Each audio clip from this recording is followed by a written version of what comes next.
ಜಾಮೀನು ಮಂಜೂರು ಮಾಡಿಸುವಲ್ಲೂ ಕೂಡ ಯಶಸ್ವಿಯಾಗಿದ್ರು ಸಿ.ಬಿ. ನಾಗೇಶ್. ಇದೆಲ್ಲದರ ನಡುವೆ ಈಗ ಏನೇ ಮಾಡಬೇಕು ಅಂದ್ರೂ ಕೂಡ ಅಥವಾ ಎಲ್ಲೇ ಹೋಗಬೇಕು ಅಂತ ಅಂದ್ರೂ ಕೂಡ ದರ್ಶನ್ ಅವರು ಸಿ.ಬಿ. ನಾಗೇಶ್ ಅವರ ಬಳಿ ಚರ್ಚೆ ಮಾಡಿನೇ ಹೋಗಬೇಕಾಗುತ್ತೆ. ಯಾಕೆಂತ ಹೇಳಿದ್ರೆ ಈ ಸಂದರ್ಭದಲ್ಲಿ ಏನಾದರೂ ಸ್ವಲ್ಪ ಮಾಡಿಕೊಂಡ್ರೂ ಕೂಡ ಅದು ದರ್ಶನ್ ಅವರಿಗೆ ತೊಂದರೆ ಆಗುವಂತ ಸಾಧ್ಯತೆ ಇದೆ. ಹಾಗಾಗಿನೇ ಎಲ್ಲವನ್ನೂ ಯೋಚನೆ ಮಾಡಿ ಸಿ.ಬಿ. ನಾಗೇಶ್ ಅವರ ಒಂದು ಚರ್ಚೆ ಮಾಡಿ ಸಿ.ಬಿ. ನಾಗೇಶ್ ಅವರ ಜೊತೆಗೆ ಸಲಹೆಯನ್ನ ಪಡೆದುಕೊಂಡು ಅಲ್ಲಿಂದ ಹೋಗ್ತಾರೆ. ಹಾಗಾಗಿನೇ ಈ ಸಂದರ್ಭದಲ್ಲೂ ಕೂಡ ಅಷ್ಟೇ, ಡಿಸ್ಚಾರ್ಜ್ ಆದ್ರೆ ಏನು, ಆಗದೆ ಹೋದ್ರೆ ಏನು, ಮನೆಗೆ ಹೋದ್ರೆ ಏನಾಗುತ್ತೆ, ಡಿಸ್ಚಾರ್ಜ್ ಮಾಡಿಕೊಂಡು ಅಥವಾ ಆಸ್ಪತ್ರೆಯಲ್ಲೇ ಇರಲ್ಲ, ಈ ರೀತಿಯಾದಂಥ ಚರ್ಚೆಯೂ ಕೂಡ ಸಹಜವಾಗಿ ನಡೆಯುವಂಥ ಸಾಧ್ಯತೆ ಇದೆ. ಗೊತ್ತಿಲ್ಲ ಇಲ್ಲಿ ಏನು ಮಾಡ್ತಾರೆ ದರ್ಶನ್ ಅವರು ಅಂತ ಹೇಳಿ. ಒಟ್ಟಾರೆಯಾಗಿ ಈಗ ಆಸ್ಪತ್ರೆಯಿಂದ ಹೊರಗಡೆ ಬಂದಾಗಿದೆ ದರ್ಶನ್. ಆಸ್ಪತ್ರೆಯಲ್ಲಿದ್ರು 45 ದಿನಗಳ ಕಾಲ, ಈಗ ಹೊರಗಡೆ ಬಂದಾಗಿದೆ. ಆದರೆ ಅವರು ಜಾಮೀನು ಬಾಂಡ್ಗೆ ಸಹಿ ಹಾಕೋ ಸಲುವಾಗಿ ಸೆಷನ್ಸ್ ಕೋರ್ಟ್ಗೆ ಬಂದರೆ ಅನ್ನೋದು ಸ್ಪಷ್ಟ. ಆದರೆ ನೆಕ್ಸ್ಟ್ ಏನು, ಗುರುವಾರ ಅಥವಾ ಶುಕ್ರವಾರ ದರ್ಶನ್ ಡಿಸ್ಚಾರ್ಜ್ ಆಗುವಂತ ಸಾಧ್ಯತೆ ಇದೆ. ವೈದ್ಯರ ಸಲಹೆಯನ್ನ ಪಡೆದು ಮುಂದಿನ ನಿರ್ಧಾರ ತೆಗೆದುಕೊಳ್ಳುವಂತ ಸಾಧ್ಯತೆ ಇದೆ. ಸರ್ಜರಿ ಅಗತ್ಯ ಇದೆಯಾ ಇಲ್ವಾ ಅಂತ ವೈದ್ಯರ ಸಲಹೆಯನ್ನ ಪಡೆದುಕೊಳ್ಳಲಿದ್ದಾರೆ. ವೈದ್ಯರು ಹೇಳಿದಂತೆ ಮುಂದುವರಿಯೋದಕ್ಕೆ ವಿಜಯಲಕ್ಷ್ಮಿ ನಿರ್ಧಾರವನ್ನ ಮಾಡಿದ್ದಾರೆ.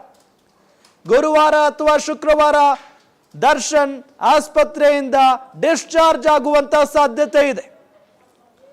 ವೈದ್ಯರ ಸಲಹೆಯನ್ನ ಪಡೆದು ಮುಂದಿನ ನಿರ್ಧಾರವನ್ನ ತೆಗೆದುಕೊಳ್ಳುವಂತ ಸಾಧ್ಯತೆ ಇದೆ. ಸರ್ಜರಿ ಅಗತ್ಯ ಇದೆಯಾ ಇಲ್ವಾ, ವೈದ್ಯರು ಹೇಳಿದಂತೆ ಮುಂದುವರಿಯೋದಕ್ಕೆ ವಿಜಯಲಕ್ಷ್ಮಿ ಅವರು ನಿರ್ಧಾರವನ್ನ ಮಾಡಿದ್ದಾರೆ. ಅಂದ್ರೆ ಈಗ ದರ್ಶನ್ ಅವರು ಡಿಸ್ಚಾರ್ಜ್ ಆಗಿಲ್ಲ ಆಸ್ಪತ್ರೆಯಿಂದ. ದರ್ಶನ್ ಅವರು ಆಸ್ಪತ್ರೆಯಿಂದ ಡಿಸ್ಚಾರ್ಜ್ ಆಗಿಲ್ಲ. ಈಗ ಕೇವಲ ಅಬಾಂಡ್ ಪ್ರಕ್ರಿಯೆ ಮುಗಿಸೋದಕ್ಕೆ ಮಾತ್ರ ಆಸ್ಪತ್ರೆಯಿಂದ ಹೊರಗಡೆ ಬಂದಿದ್ರು ನಟ ದರ್ಶನ್.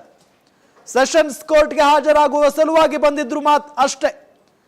ಆದ್ರೆ ಗುರುವಾರ ಅಥವಾ ಶುಕ್ರವಾರ ದರ್ಶನ್ ಡಿಸ್ಚಾರ್ಜ್ ಆಗುವಂತ ಸಾಧ್ಯತೆ ಇದೆ. ಗುರುವಾರ ಅಥವಾ ಶುಕ್ರವಾರ ವೈದ್ಯರ ಸಲಹೆಯನ್ನ ಪಡೆದು ಮುಂದಿನ ನಿರ್ಧಾರವನ್ನ ತೆಗೆದುಕೊಳ್ಳಲಾಗುತ್ತೆ. ದರ್ಶನ್ ಅವರಿಗೆ ಸರ್ಜರಿ ಅಗತ್ಯ ಇದೆಯಾ ಇಲ್ವಾ ಅಂತ ಹೇಳಿ ವೈದ್ಯರು ಹೇಳಿದಂತೆ ಮುಂದುವರಿಯೋದಕ್ಕೆ ವಿಜಯಲಕ್ಷ್ಮಿ ನಿರ್ಧಾರವನ್ನ ಮಾಡಿದ್ದಾರೆ. ವಿಜಯಲಕ್ಷ್ಮಿ ದರ್ಶನ್ ಅವರ ಪತ್ನಿ. ಗುರುವಾರ ಅಥವಾ ಶುಕ್ರವಾರ ದರ್ಶನ್ ಡಿಸ್ಚಾರ್ಜ್ ಆಗುವಂತ ಸಾಧ್ಯತೆ ಇದೆ ಆಸ್ಪತ್ರೆಯಿಂದ. ಇದೆಲ್ಲದರ ನಡುವೆ ಈಗ ಸಿ.ವಿ. ನಾಗೇಶ್ ಅವರನ್ನ ಭೇಟಿ ಮಾಡ್ತಾರೆ ಅನ್ನೋ ಸುದ್ದಿಯೂ ಕೂಡ ಬರ್ತಾ ಇದೆ. ರೆಗ್ಯುಲರ್ ಬೇಲ್ ಸಿಕ್ಕ ನಂತರ ದರ್ಶನ್ ಅವರು ಡಿಸ್ಚಾರ್ಜ್ ಮೊರೆ ಹೋಗಿದ್ದಾರೆ. ಈಗ ಡಿಸ್ಚಾರ್ಜ್ ಆಗಬೇಕು ಅನ್ನೋ ಮನಸ್ಥಿತಿಗೆ ಬಂದಿದ್ದಾರೆ. ಫಿಸಿಯೋಥೆರಪಿ ಮುಖೇನನೇ ಗುಣ ಆಗುವ ನಿಟ್ಟಿನಲ್ಲಿ ಪ್ಲಾನ್ ಮಾಡಿದ್ದಾರೆ ಅನ್ನೋದು ಕೂಡ ಗೊತ್ತಾಗ್ತಾ ಇರುವಂತಹ ವಿಚಾರ. ಆದರೆ ಇದೆಲ್ಲದರ ಬಗ್ಗೆ ಇನ್ನೊಂದು ಸುತ್ತು ವೈದ್ಯರ ಜೊತೆಗೆ ಮಾತುಕತೆಯನ್ನ ನಡೆಸಿ ಸಲಹೆಯನ್ನ ಪಡೆದುಕೊಳ್ಳಲಿದ್ದಾರೆ.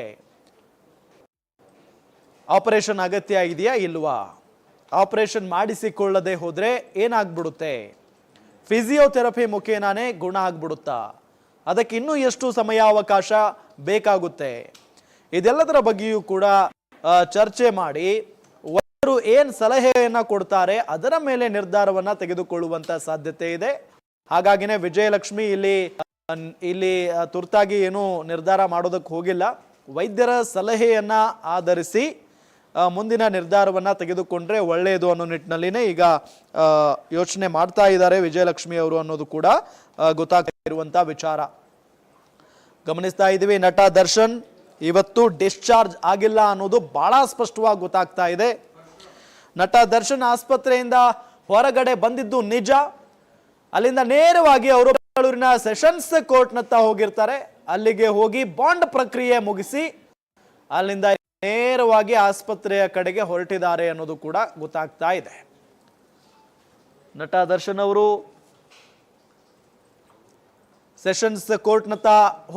ಸೆಷನ್ಸ್ ಕೋರ್ಟ್ನಿಂದ ವಾಪಸ್ ಹೊರಟಿದ್ದಾರೆ ಅನ್ನೋದು ಗೊತ್ತಾಗ್ತಾ ಇದೆ. ಇದರ ಜೊತೆಗೆ ವೈದ್ಯರು ಏನ್ ಹೇಳ್ತಾರೆ, ಸರ್ಜರಿ ಮಾಡಿಸ್ಬೇಕಾ ಬೇಡವಾ, ಇದೆಲ್ಲದರ ಬಗ್ಗೆ ಸಲಹೆಯನ್ನ ಪಡೆದುಕೊಂಡು ನಂತರ ತೀರ್ಮಾನವನ್ನ ಮಾಡಲಿದ್ದಾರೆ. ಗುರುವಾರ ಅಥವಾ ಶುಕ್ರವಾರ ದರ್ಶನ್ ಡಿಸ್ಚಾರ್ಜ್ ಆಗ್ತಾರೆ ಅನ್ನೋದು ಗೊತ್ತಾಗ್ತಾ ಇದೆ. ಕೂಡ ಇನ್ನೂ ಕನ್ಫರ್ಮ್ ಇಲ್ಲ. ಯಾಕೆಂತ ಹೇಳಿದ್ರೆ ವೈದ್ಯರ ಮೇಲೆ ಡಿಪೆಂಡ್. ಅದು ವೈದ್ಯರು ಏನು ಹೇಳ್ತಾರೆ ಅದಾದ ನಂತರ ತೀರ್ಮಾನ ಆಗುತ್ತೆ. ಜೊತೆಗೆ ಸಿ ವಿ ನಾಗೇಶ್ ಅವರು ಕೂಡ ಅಷ್ಟೇ. ಯಾಕೆ ಅಂತ ಹೇಳಿದ್ರೆ ಅಕಸ್ಮಾತ್ ಡಿಸ್ಚಾರ್ಜ್ ಆದ ನಂತರ ಅದರಲ್ಲೂ ಬಹಳ ಪ್ರಮುಖವಾಗಿ ಆಪರೇಷನ್ ಮಾಡಿಸಿಕೊಳ್ಳದೆ ಡಿಸ್ಚಾರ್ಜ್ ಆಗಿಬಿಟ್ರೆ ಮುಂದೆ ಸಮಸ್ಯೆ ಆಗೋದಿಲ್ವಾ, ಇದೆಲ್ಲದರ ಬಗ್ಗೆಯೂ ಕೂಡ ಚರ್ಚೆ ಆಗುತ್ತೆ ಸಾಮಾನ್ಯವಾಗಿ. ಯಾಕೆ ಅಂತ ಹೇಳಿದ್ರೆ ಈ ಕಾರಣ ಇದೆಯಲ್ಲ ಬಹಳ ಪ್ರಮುಖವಾಗಿ ಒಂದು ಕಾರಣ ಆಗಿತ್ತು. ಯಾಕೆ ಅಂತ ಹೇಳಿದ್ರೆ ತುರ್ತು ಸರ್ಜರಿ ಮಾಡಿಸಿಕೊಳ್ಳದೆ ಹೋಗ್ಬಿಟ್ರೆ ಇನ್ನೇನೋ ಸಮಸ್ಯೆ ಆಗ್ಬಿಡುತ್ತೆ ದರ್ಶನ್ ಅವರಿಗೆ ಅನ್ನೋ ನಿಟ್ಟಿನಲ್ಲಿ ಕಾರಣಗಳನ್ನ ಮುಂದಿಟ್ಟು ಮಧ್ಯಂತರ ಜಾಮೀನು ಕೊಡಿಸುವಲ್ಲಿ ಯಶಸ್ವಿಯಾಗಿದ್ರು ಸಿ ವಿ ನಾಗೇಶ್. ಇದೇ ವಿಚಾರವನ್ನ ಈ ರೆಗ್ಯುಲರ್ ಜಾಮೀನು ಅರ್ಜಿ ವಿಚಾರಣೆ ನಡೀತಾ ಇತ್ತಲ್ಲ ಆ ಸಂದರ್ಭದಲ್ಲೂ ಕೂಡ ಪ್ರಸ್ತಾಪಿಸಿದ್ರು SP ಪ್ರಸನ್ನ ಕುಮಾರ್ ಅವರು. ಅಂದ್ರೆ ಕೋರ್ಟ್ಗೆ ಸುಳ್ಳು ಹೇಳಿ ವಂಚನೆ ಮಾಡಿ ಇವರು ಮಧ್ಯಂತರ ಜಾಮೀನನ್ನ ಪಡೆದುಕೊಂಡಿದ್ದಾರೆ. ಇಷ್ಟು ದಿನಗಳಾಯ್ತು ಆಸ್ಪತ್ರೆ ಸೇರಿ, ಇದುವರೆಗೂ ಕೂಡ ಇನ್ನು ಆಪರೇಷನ್ ಮಾಡಿಸಿಕೊಂಡಿಲ್ಲ. ಇವರು ಈ ಜಾಮೀನು ಸಿಗೋ ಸಲುವಾಗಿ ಎಷ್ಟರ ಮಟ್ಟಿಗೆ ವಾದವನ್ನ ಮಂಡಿಸಿದ್ರು ಅಂತ ಅಂದ್ರೆ ಅಕಸ್ಮಾತ್ ದರ್ಶನ್ ಅವರಿಗೆ ಚಿಕಿತ್ಸೆಯನ್ನ ಕೊಡಿಸದೆ ಹೋದ್ರೆ ಅಥವಾ ಆಪರೇಷನ್ ಆಗದೆ ಹೋದ್ರೆ ಲಕ್ವಾ ಹೊಡೆದ್ಬಿಡುತ್ತೆ, ಪ್ಯಾರಾಲಿಸಿಸ್ ಅಟ್ಯಾಕ್ ಆಗ್ಬಿಡುತ್ತೆ ಅನ್ನೋ ನಿಟ್ಟಿನಲ್ಲಿ ವಾದವನ್ನ ಮಾಡಿದ್ರು. ಇನ್ನೇನೋ ಆಗ್ಬಿಡುತ್ತೆ ಅನ್ನೋ ನಿಟ್ಟಿನಲ್ಲಿ ಭಯದಿಂದ ವಾದವನ್ನ ಮಾಡಿದ್ರು. ಆದ್ರೆ ಈಗ ನೋಡಿದ್ರೆ ಇಷ್ಟು ದಿನಗಳಾದ್ರೂ ಕೂಡ ಆಪರೇಷನ್ ಮಾಡಿಸಿಲ್ಲ ಅಂತ ಅಂದ್ರೆ ಏನರ್ಥ ಅಂದ್ರೆ ಇಲ್ಲಿ ಎಲ್ಲೋ ಒಂದ್ ಕಡೆ ಕೋರ್ಟ್ಗೆ ವಂಚನೆ ಇವರು ಸುಳ್ಳು ಹೇಳಿನೇ ಇವರು ಮಧ್ಯಂತರ ಜಾಮೀನನ್ನ ಪಡೆದುಕೊಂಡಿದ್ದಾರೆ ಅನ್ನೋ ನಿಟ್ಟಿನಲ್ಲೇ ವಾದವನ್ನ ಮಂಡಿಸಿದ್ರು. ಇಷ್ಟೆಲ್ಲ ಆದ ನಂತರವೂ ಕೂಡ ರೆಗ್ಯುಲರ್ ಜಾಮೀನು ಕೂಡ ಸಿಕ್ಕಾಗಿದೆ ನಟ ದರ್ಶನ್ ಅವರಿಗೆ, ಅದೆಲ್ಲ ಬೇರೆ ವಿಚಾರ. ಆದ್ರೆ ಈಗ 45 ದಿನಗಳ ಕಾಲ ಆಸ್ಪತ್ರೆಯಲ್ಲಿದ್ದು ಇದುವರೆಗೂ ಹೇಳಿದಂತೆ ಅವರು ಆಪರೇಷನ್ ಮಾಡಿಸಿಕೊಂಡಿಲ್ಲ ಅಂತ ಅಂದಾಗ ಪ್ರಾಸಿಕ್ಯೂಷನ್ ಪರ ವಕೀಲರಿಗೆ ಒಂದು ದೊಡ್ಡ ಪಾಯಿಂಟ್ ಸಿಗುತ್ತೆ ಅನ್ನೋದು ಕನ್ಫರ್ಮ್. ಸಿ ವಿ ನಾಗೇಶ್ ಸಲಹೆಯನ್ನ ಪಡೆದ ನಂತರ ಕ್ಲಾರಿಟಿ ಸಿಗುತ್ತೆ. ಬಾಂಡ್ಗೆ ಸಹಿ ಹಾಕಿದ್ದಾಯ್ತು, ಮತ್ತೆ ಆಸ್ಪತ್ರೆಗೆ ಹೋಗ್ತಾರಾ ಅಥವಾ ಮನೆಗೆ ಹೋಗ್ತಾರಾ? ಕುತೂಹಲ ಕೆರಳಿಸಿರುವ ಕೊಲೆ ಆರೋಪಿ ದರ್ಶನ್ ಅವರ ನಡೆ. ಸಿ ವಿ ನಾಗೇಶ್ ಭೇಟಿ ಮಾಡಿ ಸಲಹೆಯನ್ನ ಪಡೆಯಲಿದ್ದಾರೆ ದರ್ಶನ್ ಅನ್ನೋದು ಗೊತ್ತಾಗ್ತಾ ಇದೆ. ಮತ್ತೆ ಆಸ್ಪತ್ರೆ ಸೇರಬೇಕಾ ಅಥವಾ ಮನೆಗೆ ಹೋಗಬಹುದಾ ಚರ್ಚೆಯನ್ನ ನಡೆಸ್ತಾರೆ ಸಿ ವಿ ನಾಗೇಶ್ ಅವರ ಜೊತೆಗೆ. ಸಿ ವಿ ನಾಗೇಶ್ ಏನ್ ಹೇಳ್ತಾರೆ ಅನ್ನೋದರ ನಂತರವೇ ಒಂದು ನಿರ್ಧಾರಕ್ಕೆ ಬರ್ತಾರೆ. ಈಗ ಕೊಲೆ ಆರೋಪಿ ದರ್ಶನ್ ಅವರ ನಡೆ ಸಿಕ್ಕಾಪಟ್ಟೆ ಕುತೂಹಲವನ್ನ ಕೆರಳಿಸಿದೆ.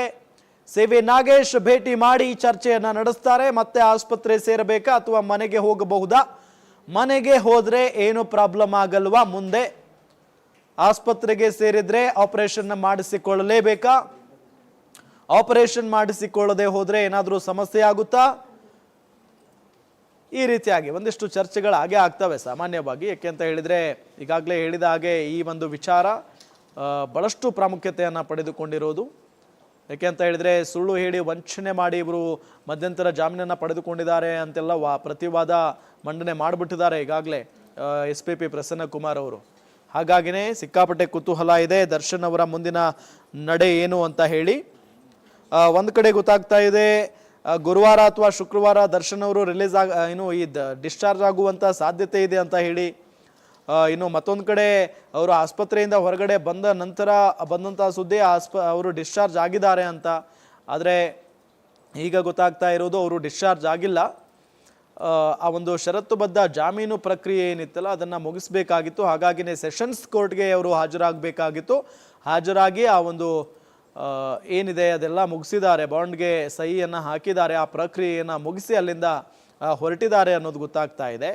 ಈಗ ಅವರು ಆಸ್ಪತ್ರೆಗೆ ಹೊರಡ್ತಾರಾ ಅಥವಾ ಮನೆಗೆ ಹೊರಡ್ತಾರಾ ಅನ್ನೋದ್ರ ಮೇಲೆ ಗೊತ್ತಾಗುತ್ತೆ ಅವ್ರಿಗೆ ಡಿಸ್ಚಾರ್ಜ್ ಆಗಿದಾರಾ ಇಲ್ವಾ ಅಂತ ಹೇಳಿ. ನೋಡಿ, ಬಾಂಡ್ಗೆ ಸಹಿ ಹಾಕಿದ್ದಾಯ್ತು. ಈಗ ಮತ್ತೆ ಎಲ್ಲಿ ಹೋಗ್ತಾರೆ? ಆಸ್ಪತ್ರೆಗೆ ಹೋಗ್ತಾರಾ ಅಥವಾ ಮನೆ ಕಡೆ ಹೊರಡ್ತಾರಾ? ಕುತೂಹಲ ಇದೆ ಸಿಕ್ಕಾಪಟ್ಟೆ. ಕೊಲೆ ಆರೋಪಿ ದರ್ಶನ್ ಅವರ ನಡೆ. ಸಿ ವಿ ನಾಗೇಶ್ ಭೇಟಿ ಮಾಡಿ ಸಲಹೆಯನ್ನು ಪಡೆದುಕೊಳ್ಳಲಿದ್ದಾರೆ ದರ್ಶನ್. ಆಸ್ಪತ್ರೆಗೆ ಹೋಗ್ಬೇಕಾ ಅಥವಾ ಮನೆಗೆ ಹೋದ್ರೆ ಓಕೆನಾ ಅಂತ ಹೇಳಿ ಸಿ ವಿ ನಾಗೇಶ್ ಸಲಹೆ ಪಡೆದ ನಂತರವೇ ಒಂದು ಕ್ಲಾರಿಟಿಗೆ ಬರ್ತಾರೆ ಎಲ್ಲಿ ಹೋಗಬೇಕು ಅಂತ ಹೇಳಿ. ನೋಡೋಣ, ಇನ್ನೇನು ಕೆಲವು ಕ್ಷಣಗಳಲ್ಲಿ ಎಲ್ಲವೂ ಕೂಡ ಗೊತ್ತಾಗ್ತಾ ಹೋಗುತ್ತೆ. ಬಾಂಡ್ಗೆ ಸಹಿ ಹಾಕಿದ್ದಾಯ್ತು, ಮತ್ತೆ ಆಸ್ಪತ್ರೆಗೆ ಹೋಗ್ತಾರಾ ಅಥವಾ ಮನೆಗೆ ಹೋಗ್ತಾರಾ? ಕುತೂಹಲ ಕೆರಳಿಸಿರುವ ಕೊಲೆ ಆರೋಪಿ ದರ್ಶನ್ ಅವರ ನಡೆ. ಸಿ ವಿ ನಾಗೇಶ್ ಭೇಟಿ ಮಾಡಿ ಸಲಹೆಯನ್ನ ಪಡೆದುಕೊಳ್ಳಲಿದ್ದಾರೆ ದರ್ಶನ್. ಮತ್ತೆ ಆಸ್ಪತ್ರೆ ಸೇರಬೇಕಾ ಅಥವಾ ಮನೆಗೆ ಹೋಗಬೇಕಾ ಅನ್ನೋದರ ಬಗ್ಗೆ ಸಿ ವಿ ನಾಗೇಶ್ ಅವರ ಬಳಿ ಚರ್ಚೆಯನ್ನು